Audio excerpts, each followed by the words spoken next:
חנות חדשה לקישוטי ציפורניים, הגרלה שווה ועיצוב חמוד בסטייל יפני. רוצים לשמוע עוד? פשוט תמשיכו לצפות.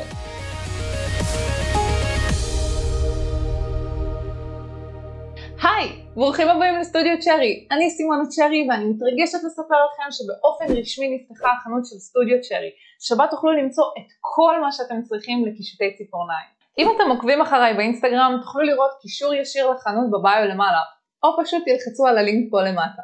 המטרה שלי עם החנות היא לא רק לתת לכם את המוצרים הכי טובים, אלא גם את ההסברים, הטיפים והסודות שלי איך להשתמש בהם.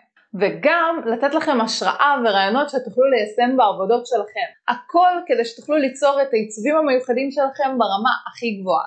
יש עוד הרבה מוצרים שאמורים להגיע ממש בקרוב לחנות, אז אל תשכחו לעקוב כדי שתישארו מעודכנים.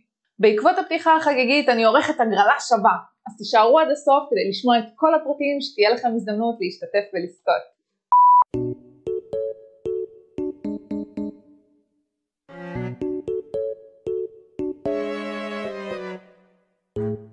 טוב, ברברתי מספיק, עכשיו לעיצוב.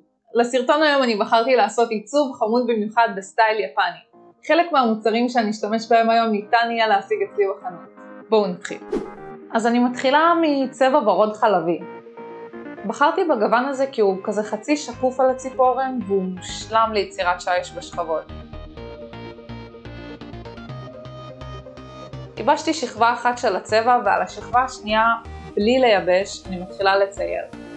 אני לוקחת צבע סגול לילך ומציירת קורים.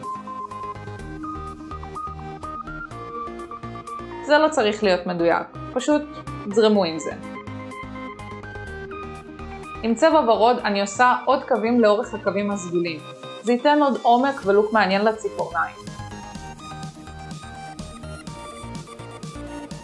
אני מייבשת ועל כל זה עושה עוד שכבה של הגוון החלבי.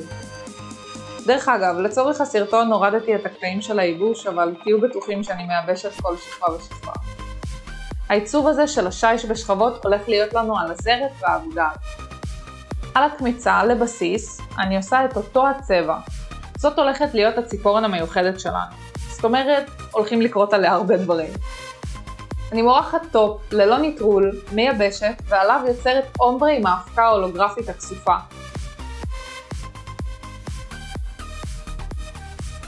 ואז על טופ רטוב אני מוסיפה חתיכות של זכוכית שבורה שהכנתי מבעוד מועד. אם אתם רוצים שאני אכין לכם מדריך על אפקט הזכוכית השבורה, תשאירו לי הודעה בתגובות למטה. טיפ קטן ממני, יש לי בקבוק טופ שאני מסמנת אותו בנצנצים, ורק בו אני משתמשת מעל ההפקות. הסיבה לכך היא שההפקות מלכלכות את הטופ, וזה פשוט יהרוס לכם את העבודות שאמורות להיות חלקות בלי נצנצים. על האמה, בתור הבסיס, אני משתמשת בגוון ורוד חצי שקוף. הוא לא חלבי כמו הגוון הקודם, זה כדי לעשות קצת שינוי שלא יהיה לנו הכל באותו הצבע. ועל הצבע הזה אני עושה גם אומברה עם ההפקה ההולוגרפית. ובעצם זהו, זה הכל האצבע הזאת. בואו נמשיך לאצבע הבאה. על האצבע אני משתמשת באותו בסיס ורוד, וגם עליו אני עושה את האומברה עם ההפקה ההולוגרפית. והיא כל כך יפה שבא לי פשוט לשים את הפרצוף שלי בתוכה. כל זה הולך להיות לנו רקע לחותמות של פרחי הסקורה. אמרתי עיצוב יפני, לא?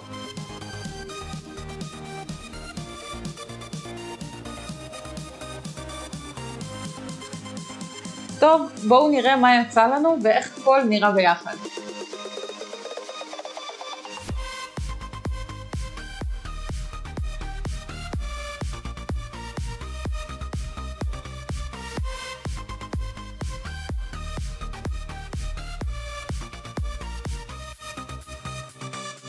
אני חושבת שאם הייתי ציפורניים, כנראה שהייתי העיצוב הזה. טוב, הבטחתי לכם הגרלה, לא? אז לרגל הפתיחה של החנות, אחד או אחת מכם יכולים לזכות בערכה השווה של עין החתול 9D של בן אליסה. יש בערכה את כל מה שאתם צריכים ליצירת האפקט. 12 צבעי ג'ל שונים, פריימר, בייס, ג'ל שחור, ג'ל לבן, טופ רגיל, טופ מאט ושני מגנטים. אם אתם לא יודעים מה זה עין החתול 9D ומה ההבדל בינו לבין עין החתול הרגיל, יש לכם מזל. הנה סרטון שבו אני מסבירה הכל על הג'לים האלה ועל העיצובים המטריפים שאפשר לעשות איתם. כל מה שאתם צריכים לעשות זה להיכנס לאינסטגרם של החנות ולעקוב אחרי ההוראות מתחת לפוסט. שיהיה בהצלחה לכולם. תודה שצפיתם, אני מקווה לראות את כולכם בהגרלה, וכמובן, אם אהבתם את הסרטון, תנו לו לייק, אל תשכחו להירשם לערוץ, ללחוץ על הפעמון כדי לא לחספס עוד סרטונים על קישוטים מיוחדים ועיצובים מחוץ לקופסה. נתראה בסרטון הבא.